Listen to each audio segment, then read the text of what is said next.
So even though we are seeing some hope for free speech on the internet with Elon Musk buying Twitter, and we don't know how that's going to turn out yet, by the way, we have to wait and see, but there is some reason for hope. But even though that's there, it doesn't mean the rest of the internet is doing okay, because it's not.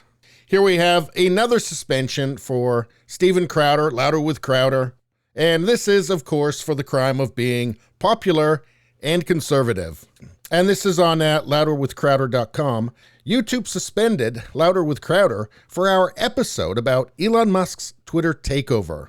Now, I watched that episode, and I don't recall thinking at any point that they'd said anything that was cancelable, but let's see what they have to say. I've been here before, but this one is very different. YouTube has issued yet another hard strike to the channel.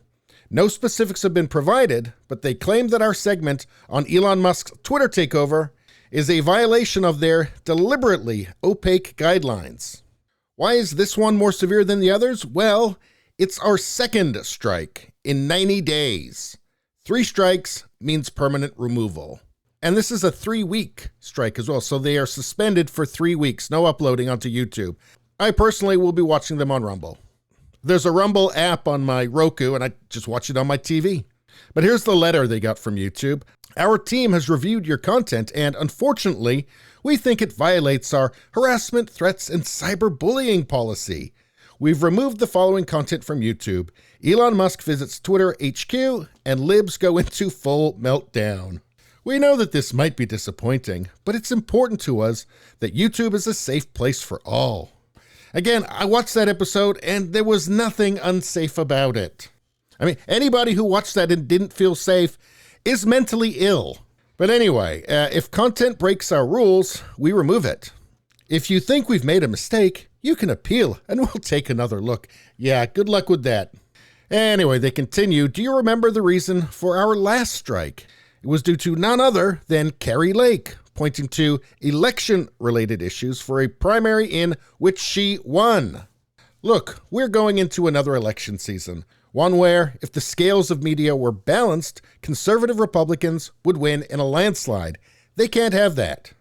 Make no mistake, there's a reason that these 2 strikes directly relate to a future governor who has spoken out against big tech, support of a man, Musk, whose purchase and plan for a big tech platform would fundamentally allow more free and fair media coverage of elections. It's also no coincidence that this happened as we were nearing 100 million plays or downloads within 30 days. It's not about the number, it's about you choosing truth over lies. Yeah, this isn't any coincidence. This is right before the midterms. Things look very unfavorable for the Democrats, and Steven Crowder and his show are a powerful voice. And I can tell you, they probably haven't forgotten election night 2020. Steven Crowder's election coverage was a massive success. It says Steven Crowder's live event shows on YouTube continue to draw enormous view counts. Crowder's nearly 8-hour election show from Tuesday has over 8.3 million views. He had 8.3 million views on his election coverage. How did the networks do? Well, Fox had 14.1 million. CNN had 9.4 million. MSNBC had 7.6 million. So Crowder had more than MSNBC, almost as many as CNN. So I don't know. I mean, do you think there could be some pressure from somewhere on YouTube to get rid of competition for CNN, MSNBC? Yeah, do you think that the executives at YouTube who cried when Trump won in 2016, do you think they like Steven Crowder very much? I bet you they don't. And oh yeah, have you heard of this? This is a report from Lee Fang from The Intercept. Docs show Facebook and Twitter closely collaborating with Department of Homeland Security, FBI to police disinfo. Plans to expand censorship on topics like withdrawal from Afghanistan, origins of COVID, info that undermines trust in financial institutions. Says Facebook and Twitter created special portals for the government to rapidly request takedowns of content. The portals, along with NGO partners, used to censor a wide range of content, including obvious parody accounts and content disagreeing with government pandemic policy. Twitter's Vijaya Gade, she's the one who was just fired by Elon Musk at Twitter, met monthly with DHS to discuss censorship plans.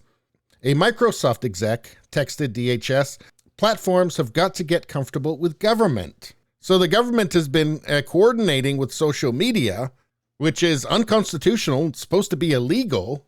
And I think you can probably expect they've been doing the same thing with Google and Facebook as well. So yeah, there's forces that are obviously trying to control the narrative, and they probably don't like this. And they probably don't like this 100 million plays part of it. But anyway, up until November 17th, you can see them on Rumble or Mug Club. And probably not that long after, that'll be the only place you can see them, because the next strike they get after this one, which they're going to get, they will be banned permanently from YouTube. And ultimately, it's not about them breaking the rules. You know, these harassment, threats, and cyberbullying policy, it's so broad that it's basically meaningless. It's just, if they don't like you, they can just find a reason to get rid of you. I mean, cyberbullying, what does that mean exactly? Does that just mean disagreeing with people or criticizing people? Well, then you'd have to basically ban the entire internet, wouldn't you? But anyway, if they do ban them, I mean, it's just going to drive more people to alt tech anyway. But anyway, before I go, I'd like to say I'm also on Rumble. I'm also on Odyssey and BitChute as well, if you want to follow me at one of those places. Thank you very much. Please subscribe, like, and share. Sharing my content really helps. I thank you for that. I will see you next time.